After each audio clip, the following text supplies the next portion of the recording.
and go live on the internet here.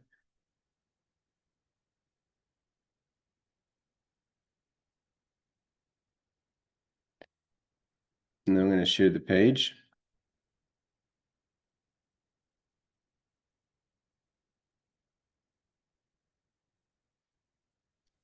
Okay.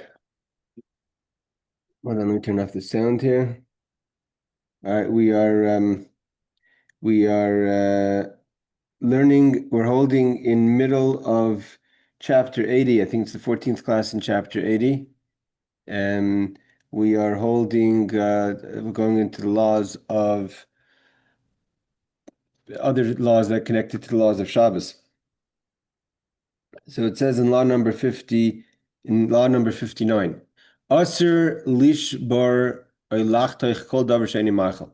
It's forbidden to break or cut any non-food things. So this is about keeping the Shabbos, so it's non-food related. One should not cut or break things.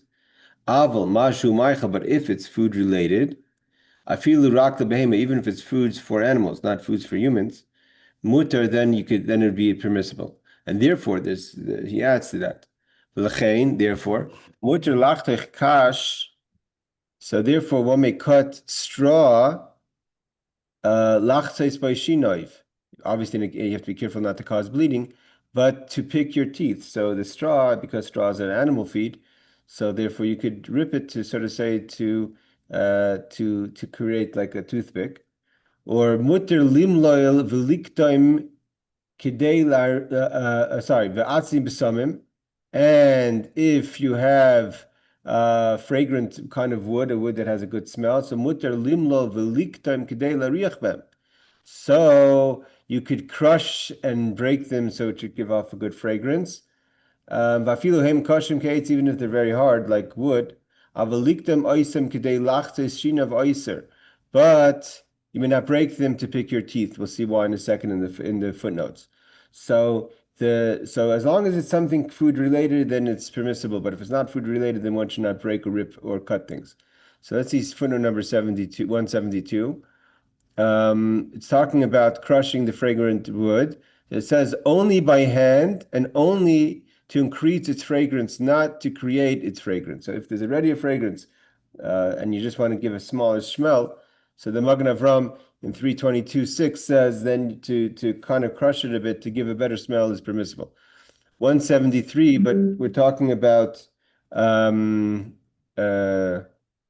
break them. So you may not break them. You might to break them to pick your teeth is not permissible. So he says, and not even edible for animals, because if it's hardwood and not edible for animals, you still could crush it to give a smell, but you can't or increase the smell. But you can't cause to make it into a toothpick. Okay. Yes, Aaron.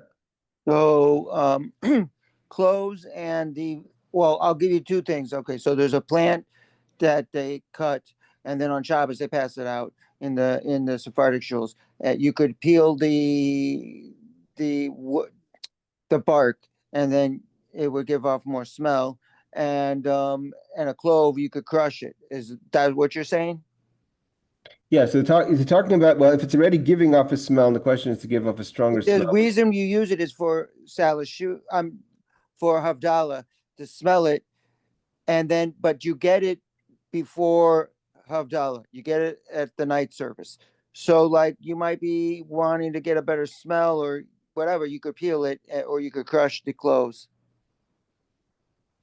Yes, I mean, if you want to get a better smell, then he says that you can do it. But obviously, you have to be careful about crushing cloves in a way that it's, because here we're talking about trees, and there's a problem of turning things into powder and stuff like that. So that's even prohibited with foods with actual foods, like we learned before about crushing the salts or the peppers. You can't make it into thin like powder. That's doichen. That's its own prohibition on Shabbos. We're talking about something that wouldn't be turning it into kind of like a powdery small chopped So thing. a branch, I could peel the bark off. I would say that's what it seems to say that you can do, but not we're not talking about turning into something into like taking cloves and turning it into like a finer powder. That's not allowed. Okay, thank you. Okay, now we're talking about the laws of trees, meaning to say the concern of trees obviously is essentially that if there's a tree, you may pick something off a tree. So therefore, it's a prohibition to be in contact, so to say, with a tree. So it says ilam bein shu lach bein shu yavesh, if the tree is whether if it's still green, wet, so to say, alive, or yavesh dried out. Ein mishtamshin by shum tashmish. You're not allowed to have any use of the tree. We're talking about a tree that's in the ground. And even if you do not shake it, the imanidai belavhachi is shemuksa. To shake it is on its own a problem because then it's muksa. It's something that you shouldn't be touching on Shabbos. But here you're not shaking it, just touching it or climbing on it is ein oilim ba, you can climb on it, ve'ein nitlim ba, you can hang on it, v'asir laniach alav eize chayfet, sorry, and it is it's prohibited to, it's forbidden to place any articles on it, or to take from a tree, or likshar by behemoth, to tie an animal like a leash, and anything of the sort. And he says, and even the size of the tree, we'll see more in the footnotes, is forbidden to be used. If there's a basket hanging on the tree from before Shabbos even, you can't even take something, remove something from within the basket. Or to place something into the basket from the outside. I mean, Could this you again, use it as shade? Sit under it? shade is obviously something different. You're not touching the tree. No, but what if you lean against it? Like sit under it and read a book. Sitting under is allowed, but not to have any direct use. The hasal have ila, and the basket is considered like a side of the tree. I mean, like a side, like let's say you have like a side of a counter on an oven. Aval im yase tikua be'ilim, but if you have a peg in the tree and on the peg, so to hang on the peg itself is prohibited, but on the peg there's already hanging talui sal, there's a basket. So then it's mutar little mitaycha litin l'taycha. Then you can take from within it or place something inside it. We're not talking about the prohibition of placing something from a public to private domain. We're talking about, let's say, in your backyard where it's all a private domain.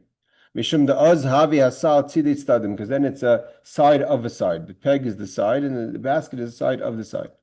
Vasal asir likach misham oilitles. Vasal, the basket itself, asir likach misham. You can't take the basket off the peg. Oilitles sham, or of course to hang it on. That's what we said before. You can't hang something on the tree. Mishum mishtamish b'yasad havet sideilim, because the peg itself is the side of the tree, so to say, like the counter side. All right, let's see the footnotes over here. 174. The problem of touching a tree is lest you pick fruits or leaves and leaves. This the Rabbanan prohibit the use of any trees. Again, we're not talking about sitting under the tree for shade. We're talking about using it because you may come and climb the tree and take off a fruit or leaves. 175 is, and even the sides of the tree is forbidden to be used. I mean, like we said, a side could be either a basket hanging on the tree itself or a peg that's on the tree. Sides here refers to anything stuck into or tied to the tree, the original thing that's tied. The real side of the tree is like the tree in all respects. So here we're talking about when you say side, it's like when I say counter, like a counter. Let's say you have an oven and you have a counter around the oven. So there's halachically also that's considered some sort of in some ways part of the oven. So here also the things that are connected to the tree directly are considered the sides. But a side of the tree meaning the side of the tree, which I'm not sure what would be the side and what's the front of a tree, but if you have something that you could consider the side of the tree, but it's the tree itself, then that's actually part of the tree itself, obviously. Okay, that's the ends of the footnotes So over you're here. saying I'm thinking what because you're confused about what's the front and what's the back. I'm thinking the bark is the side and the front No, of no, the no, tree no, is no, the no, no, no, branches. because no, because branches and bark are no side of the trees. Whatever it is, he's saying that's not that. When we say the side of the tree, we mean an extension to the tree. So like a counter is an extension to the oven side. So here would be a peg or something, a rope that's on the tree itself, so that you can't. That's considered a side to So the let tree. me ask you this. You said you can't touch anything that's hanging. If you have a bird feeder and it runs out of food, you have to leave it until after Shabbos. Yes, absolutely. If the bird feeder is hanging directly on the tree, then that'd be a problem. Yeah. So then you cannot, because it's like a basket that you can't place anything inside or take it out. Now there's separate prohibitions about feeding animals on Shabbos. We're not going to get into that. But let's say, but in theory, as far as filling up the basket's concerned, yes, the birdhouse is concerned. Okay. What if there's a storm? You can't do anything to the tree. You have to wait till after Shabbos. Give an example. I'm not sure what you're saying. What do you Well, mean? you know that we have hurricanes and then the winds, or you have tornadoes, and they knock over trees, and the tree is like half there, half not. Maybe it's still alive, maybe it's not. Are you allowed to touch it during, at the storm passes now, but it's still Shabbos? No. You're not allowed to. If there's nothing that's connected to life-threatening situations, again, once you get into pikuach nefesh, things change. But if you're talking about something just that the tree fell on your car in your garage, you can't touch that on Shabbos. Okay, so now we're going to the laws of plants, right? This is more sometimes more practical to people. Where can you move a plant, a plant in a basket on Shabbos? So first of all, I just want to go into one law. We know there's what's called there's if the plant has a opening on the bottom, so it's nakov. So then it's obviously there's earth touching earth. That's usually more a concern in a lot of laws of Shabbos than a basket or a flower plant, a flower basket that has no hole inside. But here we see he seems to put them both in the same category. Kli shizarim boy mine asavim oy sheishanim lenoi oy lahayriach. If you have a vessel, like a plant vessel, is used for planting herbs, roses, and the point is for their beauty, fragrance, etc. Asa litla you can't pick from the plant on Shabbos. Let's say you wanted to take for spices, etc., rosemary, whatever. Kamaisha asa litla and just like it's forbidden to pick from a tree. So you can't touch anything from a plant, from a potted plant. Now you have to be careful for something else. If the potted plant is on the earth, you can't move the potted plant from the earth. And place it someplace else. Because while it's on the ground, I mean, when we say here ground, I mean the earth, is meireach haaretz gadol. It's kind of growing it nourishes from the aroma of the soil, and it's like you're plucking something on Shabbos. So moving a potted plant on Shabbos, you're disconnecting it from the ground. We're not talking about flowers that are in a vase on the table. So oimid ala karka mireach haaretz gadol. So if you're removing it from the ground while it's in the pot, then it's like you are plucking it or removing it, unearthing it. And the same thing is in the reverse. If it's on a countertop or non-earth, by placing it on the earth, because it connects to the, so to say, the reach, he calls it, it's the aroma of the earth is mishum dezehavik. So then it's like you're planting the potted plant. One should be careful in this whether the basket, so to say, the plant, the potted plant is in a wood receptacle or if it's earthenware. Cheres. And here he says whether has a hole or not a hole. It means even if it doesn't have a hole, you would think there's no direct connection between the earth and the plant. So then you're by placing it. So then maybe because like I said, halachically, there's a difference in if it's nakov or not. Because nakov, it's like in the laws of shmita, the laws of other laws of things that are connected to growing. We have the difference between a plant that has a hole in it or not. But it says when it comes to Shabbos, one should be careful whether there's a hole in the plant, in the pot or not. Hold on, Aaron. I'm going to first do the footnotes on this. 176. is talking about not to move from the ground and to set it in another place. So you can't remove it from the ground to be placed out off the ground. For example, to set it down on some object or platform is prohibited if you're taking it off the ground. But from place to place on the ground, it's permitted to move, let's say to drag a potted plant that's on the earth, so you're not really removing it from the earth, so then it's permitted, he says. The Pri Megadim, as quoted by the Mishnah Berurah, rules that there may be a violation of muktzah if it's moved. So the question of muktzah, something that's muktzah again, is something that's prohibited to be touched on Shabbos. So here the question is not about moving a potted plant that's you're unearthing it because you're dragging it on the earth, but here the problem is that it shouldn't be moved because of muktzah. So that's quoted by the Pri Megadim, the Mishnah Berurah quotes the Pri Megadim on that, which is one of these are all commentaries on the Halach on the Shulchan Aruch. 177 is about placing a potted plant on the earth. So then it's like planting. So he quotes the Bir Halacha, which is again another commentary, says, if you only intend to leave it on the ground a day or two, or if it's dry there and not fit for growing, you may place it there. The problem of muksa mentioned earlier, however, remains. So here he says that not if we just for a second forget about the question of muksa, which is quoted by the Mishnah Berurah quoting the Pri Megadim, but just the question of planting or sort of say removing a plant. So if you're placing it on dry earth or it's only there for a temporary amount of time, the Bir Halacha says that's not enough time for, so to say, the fragrance of the aroma of the earth to have an effect.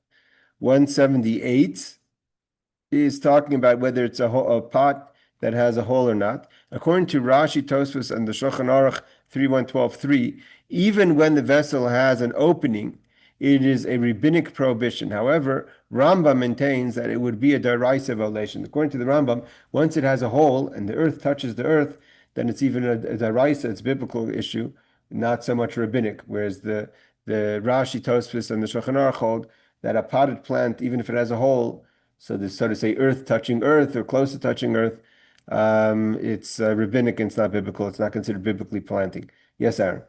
What about hydroponic? Is that Explain. Which is what? Explain that. Okay, so I'm not going to explain every single plant, but just in the Jewish world, they do hydroponic planting so that you have less bugs to deal with in the kosher world for vegetables. So they grow it in the water. They grow it in, sorry, say that again, the water? They grow it in water so that the bugs aren't such an issue and you can get kosher food, and the foods that would be riddled with bugs because they come from the ground, they don't come from water. So they grow a lot of stuff in a greenhouse with hydroponic, which is growing like lettuce in water. Yeah, so that's a problem. If that's a method of planting. If it's a rabbinic or biblical, but it's definitely a method of planting that's prohibited on Shabbos. No, but I'm saying all the rules you said, moving, kicking out. Okay, first of all, the fundamental idea of muktzah applies to all these things. Muktzah is something that shouldn't, it's not meant to be touched on Shabbos, so and that applies to anything. That would apply to this as well because it's something that you do in the week and you're not supposed to be doing it on Shabbos. But if, as far as the question of growing goes, I don't want to say for certain, but from the little bit I know of that, it would be similar problems with placing it on the ground. First of all, placing it on the ground doesn't mean just because it's being grown that way doesn't mean that it wouldn't be affected by being placed on the earth, etc. Okay. Asir lichtoi velasas ezitzir. The one who learns Tanya today, right? Tanya is talking about the idea of tzedakah, of charity, of zereah tzedakahs matzmiach yeshuos. That's the power of the earth. So again, the power of the earth is there, and if you connect, the power of the earth is the power to grow. So if you're going to connect something that grows, especially something that usually grows connected to the earth, so by placing it on the earth, even if that's not the method you're doing right now, but by placing it on the earth, it's going to be that connection between the power of growth and the thing that's growing. Okay. Asher lichtoi velasas ezit sir. Afilu be'etzboi im hamashkin shal hashulchan or hahevel shal chaloin zechuchias, right? So all children, you go in the winter and you're walking by a car that has frost. So you want to draw on the frost. So it says it's prohibited to draw even on frost or dust for that matter. So asher lichtoi velasas ezit sir, you can't write or make a so to say a picture with your even with your finger on, let's say, liquids on the table or hevel shachalain is chochis, or if there's condensation or if there's dust shimsha sachaloin v'chein v'chol davar. It doesn't make a difference how you do it, what it is. You shouldn't make any drawings or writings with anything. Alpha pishein miskayim, even though it's only temporary, it won't last, right? It's just frost. Even to use your fingernail to make a rishima roishim, to make a mark as a sign, it's prohibited. Nimsa shaiva kedem shenatfa ala sefer, and he says if wax or something similar is found on a book, let's say those days if they used candles to look at books, so the wax would drip down. Afilu rak al ois echas, even if the wax only dripped on one letter, what you can't remove it on Shabbos. It is forbidden to remove it on Shabbos from the writing on Shabbos. We'll see in a second why. Yes. If you can't write on dust and on frost and stuff like that, can you remove it completely so you can see out the window or from your table? That's a good. I mean, that would fall into other questions about the condensation. But let's see, dust without condensation. It's a good question, but that's different. I mean, that's definitely not here. We're talking about creating letters or shapes. Over here, when you're removing it, you're not creating letters and shapes. I'm not talking about, if the condensation is wet, and then we have a question of before, like we had of sponges or maybe disposables are permissible. But that's a good question. That Mr. Albee would fall under what would be permissible. Anything, he says over here, anything used as a sign is considered writing. So here the issue is writing, but by clearing dust from your windows, that's not writing. I mean, that would say, in theory, that applies also to kind of if your glasses fog up, you know what I mean? So there's, I mean, it's smaller, it's not a window, but it's still your glasses. So if your glasses fog up, obviously you're not writing on it, you're just clearing the fog. Okay. He continues. Samach Gimel 63. Just like it's prohibited to write on Shabbos, it's prohibited to erase on Shabbos. Whatever's been written. Okay, you have cakes, birthday cakes. That you make letters or shapes. It's permissible to eat them, and while you eat them, you're breaking them on Shabbos.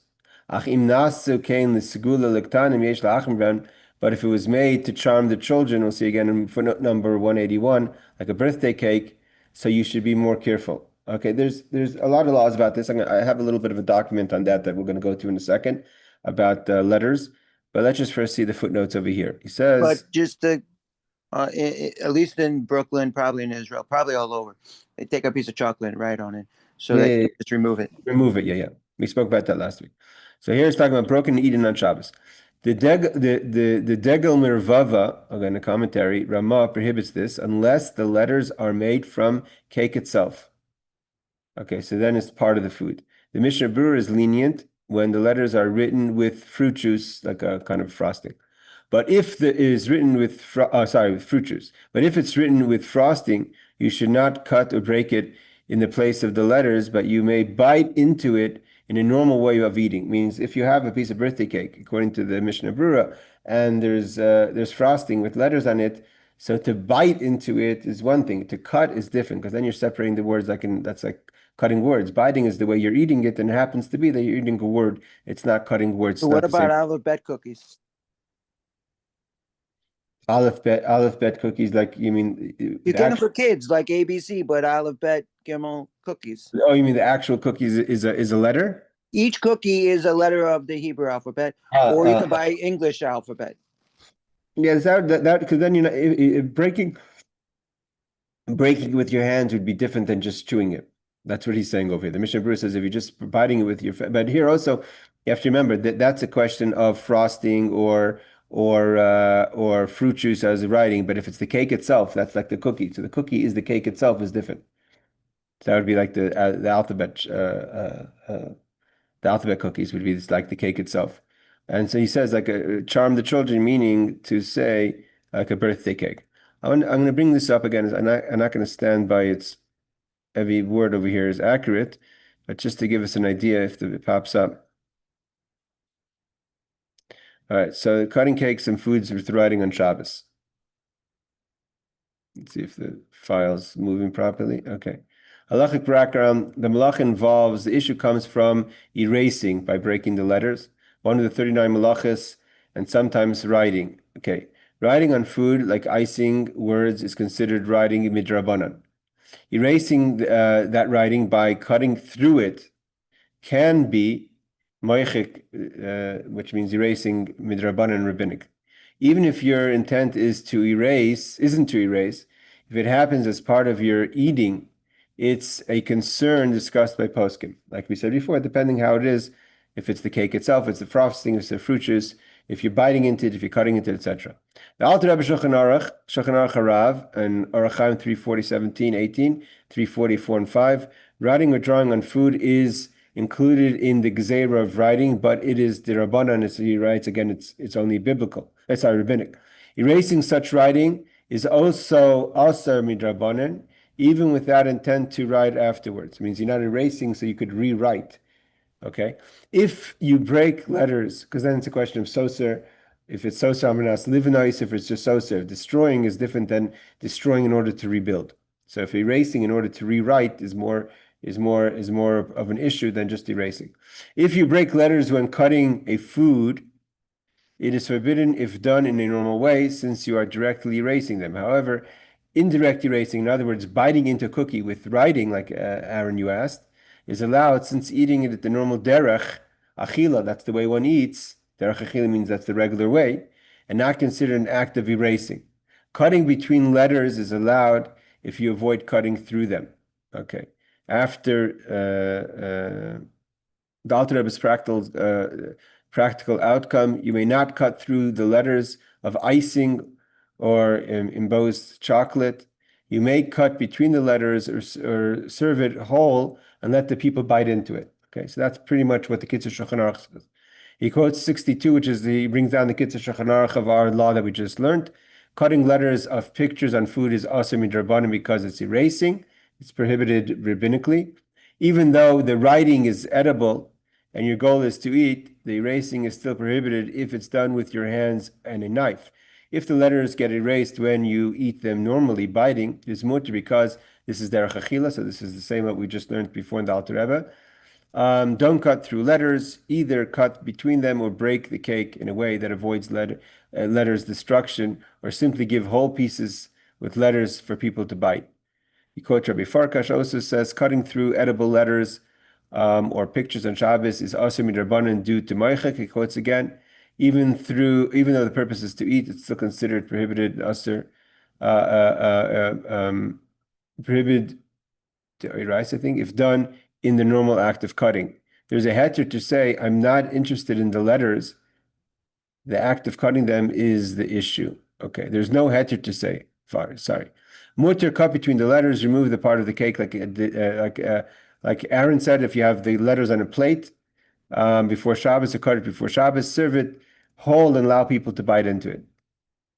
He says, picture same rule applies cutting through the pictures like erasing it. All right. So this is basically what we've just learned, put into a nutshell. Okay, let's continue. So basically, Aaron, your question about the alphabet cookies, if it's just eaten normally, that's okay. 64. Sfarim, if you have books, I don't know people if you guys remember this, but they don't do it anymore. But there used to be that the outsides of the books had a ink kind of stamp that was done, I guess, and when you open and close the book, you create or open a picture, right? Or writings. You could have sometimes letters. I don't know. I remember Sfarim that used to have that back in the day. I don't think they do it anymore. But they used to actually coat the paper. We put all the paper together, like a closed safer. So if you have a safer over here, so they would have on this part over here stamped a design or letters that when you open and close it, you're creating or erasing the writing, right? He says, "Farm shal chude hagilyones mi bachutz nichtvu oisies." If let's say you have svarim books that on the outside of the books, and you put all the pages together, there's letters. Yesh oishin lepaschan oilisagram Shabbos. There's opinions that it's prohibited to open or close the book on Shabbos because you're either erasing or creating letters. Yesh matirim, there are those who permit it. He says at the end, he says this is the custom that whether to be lenient in this. Nevertheless, he says because there are those who say that one should not do it, it's a prohibition. So therefore, better not to have such svarim that you're creating. But I remember this back in the day. There was that's what they did to the svarim not too long ago. Okay, footnote number 182. Also, if you have another similar sefer, you should use it rather than use the one with the writing. So the Mishnah Berurah says that if you have an option, you have a chumash or another sefer that you could learn that doesn't have the writing, so choose that one better than the one that has the writing, even though the Shulchan Aruch says, the Kitzur says it's permitted, but because there are those who say it's prohibited, therefore it's better to not do it. If not, if you don't have another sefer, at least open and close it with your left hand, says the Eli Rabbah, do a shinui. Left hand, obviously, if you're righty. If you're righty, do it with your right hand. So obviously, do it with your weaker hand means show a shinui. You're not doing it regularly, just like you wouldn't write or erase with your left hand if you're a righty. So too, this is kind of doing it in a non-regular way. Okay. Halacha number 65. A person may tell your colleague, a friend, malili kliza afiluhu miyuchad lamida. Let's say you come with a measuring cup, and the measuring cup says 1 cup, 2 cups, etc. So, or 1 ounce, 2 ounces. So you could say, fill me up, although by filling it up, you're filling it up to a certain measurement. So measuring could be prohibited on Shabbos. Afiluhu shamoicher, even if it's not just a home measuring cup, but it's a seller's measuring cup, meaning he uses it to actually sell based on the volume of a cup or an ounce, etc. So in this case, he's just filling it up and you're taking it and bringing it home. So even if you're going to a cellar and you say, just fill me up this cup and you're taking it home, it's permitted on Shabbos. And even more so, if you walk into, we're talking about a shop that's, let's say in Yerushalayim. I put up another chart for this because there's a lot of this. There's certain places where there's an Erev, let's say. Obviously, you have an issue of carrying. But if let's say you're permitted to carry in the space, let's say it's in a chotzer, there's a shop in a chotzer, and people go to the store on Shabbos and say, I'm out of sugar, fill up this cup of sugar. So even if you're using the owner's cup for sugar that traditionally he would sell based on those measurements, you just take the cup and walk out and kind of figure out the compensation after Shabbos. Or if you come in with your own cup, he says, obviously, fill this up. The vadim water it's permitted.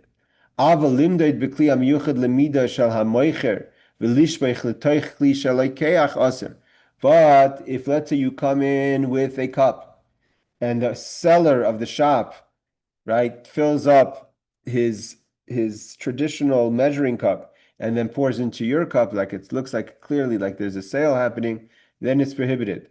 V'chein, that's law number 1. V'chein mutter, so too it's permitted to tell your friend, Tein li chamishim egoizim v'kadoima. Give me 50 numbers. You're giving a specific number. Give me 50 walnuts or nuts, etc. So as long as you don't mention any measure or money, you don't say, give me, 16 ounces, but you say, give me 50 nuts, but you don't mention obviously how much it would cost. So v'gam lo yasa cheshbon, obviously you don't make a calculation as if there's a transaction happening over here. Loimer hayesh lecha biyadi chamishim egoizim ten li oid chamishim lecha biyadi meya. For instance, to say, I have 50, give me another 50, and now I have of yours 100. Kind of, you're making in a calculation, reminding each other how much you owe them to repay them of that 100 peanuts. Mikol shekain shel yasku lashem. Don't use in any conversation any term that's connected to sale. Even if it's not about money, but there's some side of I owe you. Even if what you're doing is for Shabbos use right now. Vaydein Yehudi, even if it's no, okay, even if it's for Shabbos use. Now he continues, Vaydein Yehudi. What about with the Gentile? Also liknes b'Shabbos v'odim b'schiris. So it says it is forbidden to make a purchase on Shabbos even through a non-Jew. And the same law applies to renting an article on Shabbos even through a non-Jew. Okay, so the question really comes into the situation of where, again, there are shops till today in Yerushalayim where people walk in and walk out, non-Jewish shops, they'll walk out with something. So it's not so simple because there's a transaction happening, even if you're not mentioning anything. If the person's writing it down and billing you, then it's a problem. But there are methods of how it's kind of permissible, where they have like canteens or other stuff on Shabbos, where they figure out there are ways to make this permissible. Hold on now, and let's just do footnote number 183. Even if you give him the money in the beginning of the week, it's prohibited to have any kind of transactions on Shabbos of sale. Yes, Aaron. There's a shop called, Amazon's online, but they do have a shop. So you walk in, it takes your picture. I'm not saying you would go in on Shabbos, but similar concept to you. So you take something off the shelf and then they just charge your account. That's surely not yeah, I didn't think it was permissible, but I just wanted to check. Yeah, that would definitely be an issue. Let me just see. There's a chat here. Why would anyone want to go to a store on Shabbos? You should have everything before Shabbos. What? Even in Israel. It happens all the time. Okay, let's see here. We just do without. In Brooklyn, my wife and me just do without if we forgot. There are scenarios where that's needed. Okay, let's see over here. Let's just go through quickly the rules of buying on Shabbos. Again, I'm not taking, not everything here is 100% accurate. Business transaction, buying, selling, renting, lending, or borrowing are forbidden on Shabbos. Shulchan Aruch 323.1, the Alter Rebbe Shulchan Aruch 323.1. Even speaking about transaction is generally prohibited. Sicha shachol. If you talk about any kind of business on Shabbos is prohibited. We don't talk business on Shabbos. We all know that. The prohibition is rabbinic exer, lest one come to write down the deal. So the problem that we're concerned about transactions, that it may cause someone to write down something which that's prohibited on Shabbos. In Shulchan Aruch Siman 9098, says clearly, also Shabbos is forbidden to buy and sell on Shabbos. Even to say, I will pay you after Shabbos is not allowed. But if food is needed for Oneg Shabbos, one may take from a store without formal buying on condition not to mention paying and to settle after Shabbos. So that's what he was really talking about in this halacha that we learned. That you're kind of walking into the shop with a measuring cup. You're taking a cup of salt or sugar and you're not saying anything, but after Shabbos, everyone knows that you're going to come and pay for what it costs the cup, as long as there's no kind of formal transaction happening, or if he's measuring his cup to see that it's only a cup and pouring it into your cup. But if you just take the cup of the owner and walk out with it, or to bring in your own cup and fill up, that's permitted on Shabbos. He says if it's for Oneg Shabbos, if it helps with the Shabbos, and kind of you'll settle the account afterwards. Example, you can walk into a Jewish or non-Jewish store and take challah or wine, as long as you don't say I'm buying after Shabbos, you work out the payment. Okay, that's kind of what happens in these shops, where the person walks in, takes something, and there's a level of trust that there is between each other. Alter Rebbe Shulchan Aruch, the same as above, on no buying, selling, even speech. One may take food on Shabbos from a Jewish storekeeper for Shabbos needs, as long as no mention is made of money, debt, and the shopkeeper does not keep written accounts on Shabbos. Now, what about a non-Jewish store? If you just take and he gives without mentioning money or credit, technically permitted, but practically many poskim forbid, since in a non-Jewish shop, the practice is that they record debts immediately, which is what you would talk about the Amazon, etc. Chash ketiva, and maybe you're causing him to write. Okay, but again, there are non-Jewish shops that I see people doing it, maybe because they've worked out in a way that's permissible. Let's see what Rabbi Farkash says. Very strict about uvdin lechol and chash ketiva. He explains, from a Jewish store where it's common that the grocer gives on trust to regulars without writing, one may take on Shabbos for Shabbos needs as long as no payment terms are spoken. From a non-Jewish, it is generally forbidden since he writes everything down right away, which is psik resha that he will write. Meaning, psik reisha means when there's something that's so sure. Like we said, if you cut off the head of a chicken, the chicken will die, right? You can't say, well, I'm cutting off the head of the chicken and I'm playing a game. The chicken dies, maybe it does die, maybe it doesn't die. But if you take a head off a chicken, it's going to die. So hold on, Barbara. So too, Rabbi Farkash seems to say that in the case where there's literally psik reisha, it's like certain he's going to write it down, one should not do it. It generally, he uses the word generally forbidden. Let's just finish the next statement, then we'll get to Barbara's question. In emergency, no food for Shabbos, for instance, and you have nothing to eat, he allows relying on leniencies if one does not speak of buying and one knows the non-Jew won't write, but l'chatchila asr, he says better not to go into a shop. So Rabbi Farkash is more careful. I guess those who go into the shops that I've seen are relying on the more lenient opinion. Yes, Barbara. So what I'm understanding is that in Jerusalem, shops will be open on Shabbat. They don't conduct business. If people want to come in and take stuff, there's with the understanding they're going to come back and settle that account after Shabbat, right? Is that what I'm understanding?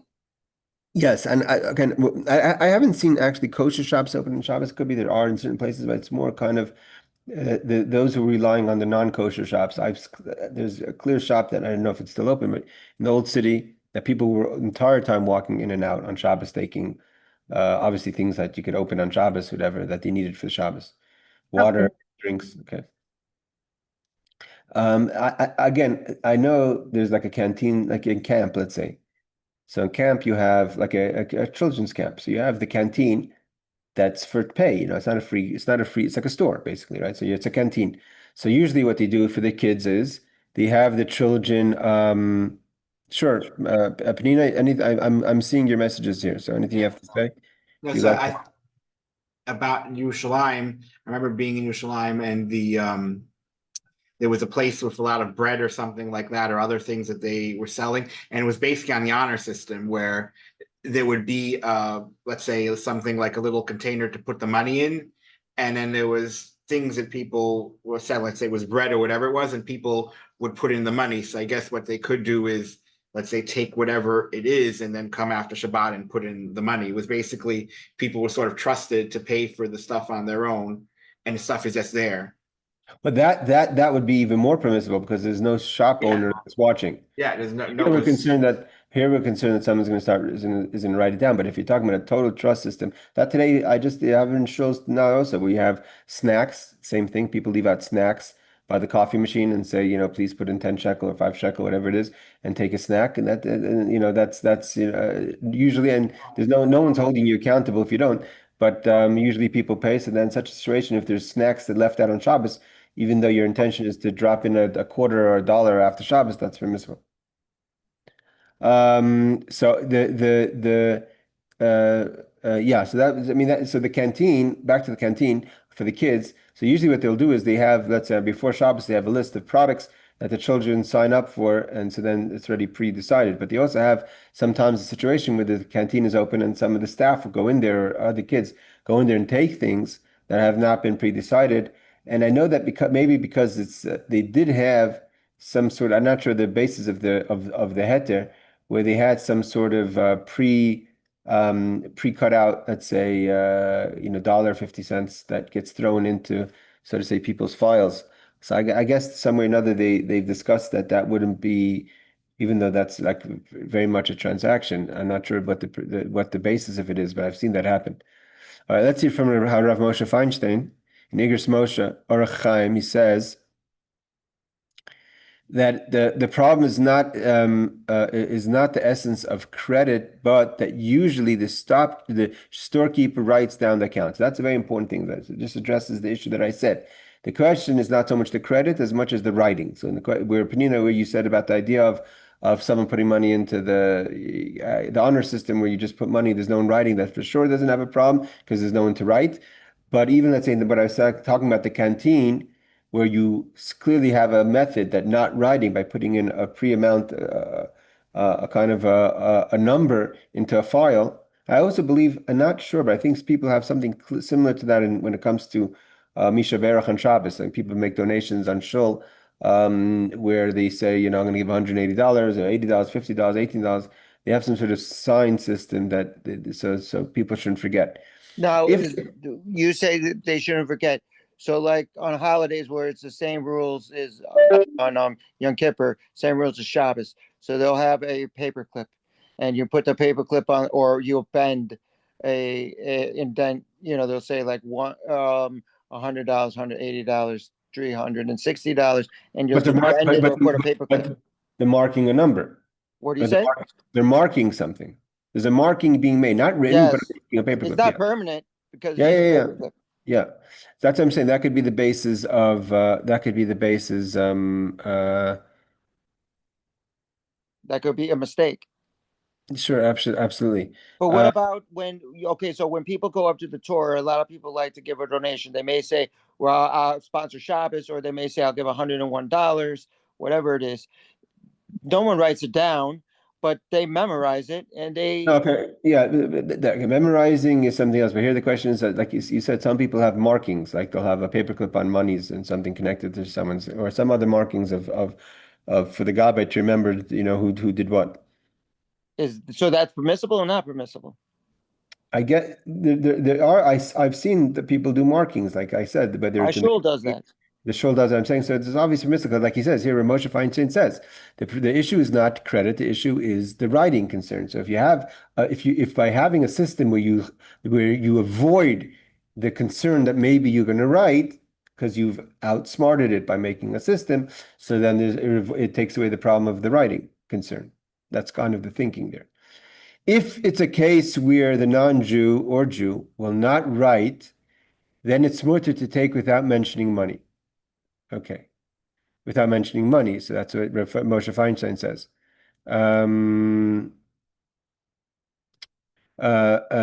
But since in practice stores always write that, one cannot do so. For a non-Jewish store, Rav Moshe rules, it is usher unless it's a special arrangement where the shopkeeper never writes, which is a very rare situation. Okay, so that's again maybe what's going on over here in these shops in Yerushalayim, where it's kind of really a major trust system. Kitzur is forbidden. It could be actually, maybe I'm misreading the situation. It could be it's a Jewish-owned shop that just has a non-Jewish attendant. But I don't think so, because they're selling to people who buy, let's say, Gentiles. Forbidden to buy.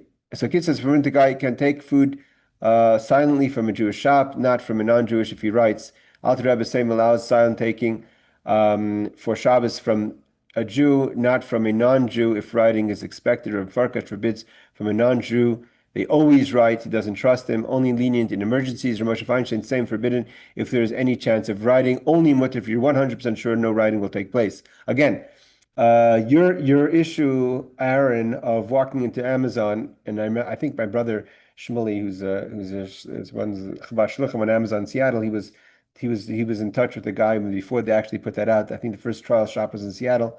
The technology, but there is basically you have some sort of, whether it's your phone or something, that is causing that it's electronically kind of recording all the transactions. Yeah, Uh, but now my question is this. So you're saying Jerusalem about this buying and not writing it down. But if you're a Jew and you go into a Jewish shop, he can't be in the shop. No one can be in the shop who's Jewish because they have to take the day off. Yeah, but we're talking about, like, the shop is open in such a way that it's not a business, like I said, like a canteen or something, where they're just you walking in and taking it, or you need something. He's not open for business. So yeah, that's what I'm saying. I don't believe that. I think the shop that I'm referring to in the Old City is a Gentile-owned shop, but You're it could saying like a Muslim owns it. a Christian, I think, but it's that doesn't make a difference. But it's saying, but it could be that the reason they're allowing it is because they've really worked out a system where the person is trustworthy to absolutely not, where he writes over here like 100% sure of no writing. Okay. Okay, that's pretty much covers this question here. Let's go one more law. Mutter lema chaveroi. Malili ze oitain li boy ad haroisha mazeh l'mocher nimdan d'oisai nishkal oisai. It says you are permitted to say to a friend, fill me up the vessel up to for me, or fill it up until this, so to say, into this to this mark, and tomorrow we will measure it or weigh it. Okay, so this is kind of a little more than nothing, but you should not mention the name of the measuring vessel or factor or a fraction of it. Okay, the Ramah says Midrash Brura. All right, everyone, I'm going to stop here because the next is the hard questions of Boina, which we're going to learn about next week. Hold on, Barbara, to learn about the questions of opening and closing awnings, table umbrellas, other forms of building on Shabbos that could be a concern of building, which is, so it's better we'll start those laws next week. Yes, Barbara. I was just going to ask, so when it comes to measuring, so like on Shabbat, Rabbi will ask us if we want a little bit of, like liquor or whatever to celebrate and do, a simcha. If I say just a little bit, is that a measure? Okay, Is that wait, but in this case, there's not a transaction. You're not paying for it. So right? it's here's just to say, could you pour me up could you give me half a glass of orange juice, let's say. So that's different thing. There's no transaction. It's just how much of this liquid you want. So saying a little bit wouldn't be a problem at all. The question would be if, let's say, someone has a bottle of whiskey that he expects everyone to reimburse him or her at the end of Shabbos for drinking their l'chaim, then it would be another question. Okay. All right. Thank you. That clears that up. All right. All right, everyone. Thank you very much for joining. And those who haven't joined this week, hopefully we'll see you guys next week if you see the recording. Laila Tov, everyone. Take care. Thank you, Rabbi. You're welcome.